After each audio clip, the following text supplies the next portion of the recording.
Jumpa kembali bersama saya Ainur Hidayat dalam acara Bibir Bincang-Bincang Ringan bersama Kapol.id. Nah, dan saya tidak sendiri. Seperti biasa, saya akan ditemani oleh Pemret Kapol.id, Kang Dudi RS.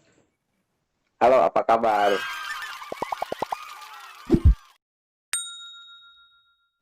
Nah, berita terbaru nih soal pasca pandemi yang berkaitan dengan pendidikan dan ada peristiwa KPAD mengusulkan beberapa poin penting kepada pemerintah. Nah, Kang Dud, mari kita bahas ini satu persatu. Sebetulnya apa sih yang diusulkan oleh KPAD dan apa sebetulnya ini menjawab solusi pasca pandemi terutama di wilayah Priangan Timur? Wilayah Priangan Timur ini kan belum ada yang masuk ke level zona hijau ya. Kalau tahun ajaran baru kan nggak bisa ditawar-tawar lagi. Juli harus the show must go on gitu ya.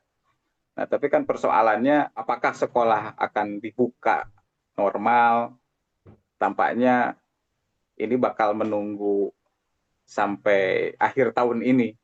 Tahun ajaran ini ya sekolah salah satunya memang menggunakan metode dalam jaringan kan begitu. Nah, tapi kan persoalannya yang tadi itu akses internet dan lain-lain gitu. Karena ya para orang tua murid juga banyak yang terkena dampak juga kan gitu. Ketua KPAD Kota Tasik, Eki Sirajul, Ketua KPAD Kota Tasik khawatir kalau sekolah dibuka itu malah justru jadi klaster baru. Artinya mau tidak mau harus dijalani kan pendidikan dalam jaringan gitu. Nah, cuma persoalannya itu tadi Ketua KPAD Kota Tasik mengusulkan pemerintah mengalokasikan khusus gitu anggaran untuk membantu agar fasilitas jaringan internet dan lain-lain itu bisa dinikmati oleh eh, anak-anak gitu. Lumayan juga kan kuota gitu kan, kuota internet biaya yang lumayan lah begitu. Nah, soal guru sendiri, apakah guru di kita itu sudah benar-benar siap menjalani adaptasi kebiasaan baru dengan membuat konten-konten digital atau enggak sih, kan? Juga salah satu kendala fasilitator dalam hari ini juga kan harus punya kapasitas gitu. Saya lihat juga di beberapa kalangan guru sekarang sudah ada mulai yang menjadi kreator konten gitu. Ada yang melek dan ada yang sudah mulai menikmati gitu.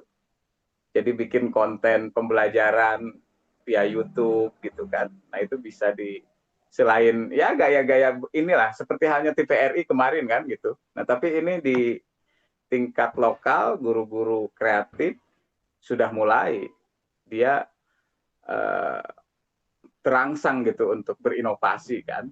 Nah, tampaknya memang harus ada semacam saling menularkan gitu ya, karena memang belum merata kan kemampuan itu. Nah, tampaknya nanti forum forum guru lah, ada forum khusus gitu yang justru guru juga memperkuat kapasitas individunya di bidang ini. Harus mau tidak mau ini tuntutan. Jadi konten-konten lokal, guru-guru lokal gitu harus diperkuat dan mau tidak mau itu eh, karena memang ini kan mendesak, nggak bisa ditawar-tawar lagi. Kolaborasi ya itu salah satunya, salah satu cara yang paling inilah menggait anak-anak muda gitu kan. Kita bisa bikin semacam tim kreatif lah. Nah tim kreatif ini kan kolaborasi guru-guru dan anak-anak muda sebagai kreator konten gitu kan nanti bisa disinergikan gitu bisa diadu maniskan kan gitu dengan dan itu sudah mulai. Bukannya dari dulu juga sebetulnya ini sudah dijalankan ya? Artinya fenomena digitalisasi konten pembelajaran bukannya sudah dijalankan? Pembelajaran visual digital sebetulnya sudah digelorakan sebelum masa pandemi ini terjadi.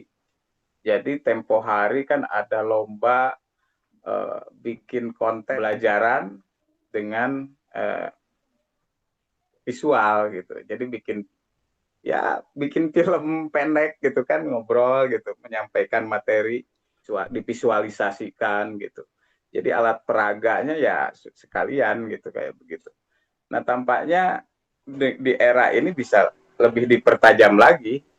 Nah, lalu kalau begitu peran pemerintah ini sebetulnya sekarang apa yang diharapkan terutama oleh warga sekolah ya?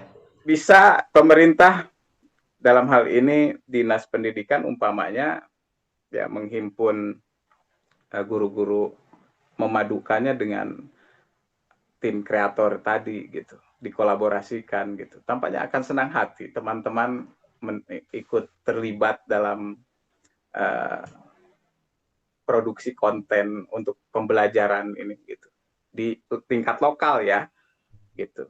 Ah, berarti memang kolaborasi yang diinisiasi sama pemerintah antara guru dan konten kreator semuanya sinergi gitu ya untuk menciptakan konten-konten yang memang akan membantu siswa di tengah situasi seperti ini dan antisipasi untuk situasi yang akan datang. Dan jangan lupa sebetulnya kita ditunggu oleh siswa-siswa pembelajar terutama memang yang selama ini punya kesulitan-kesulitan tertentu dalam akses pembelajaran ataupun dalam proses pembelajaran.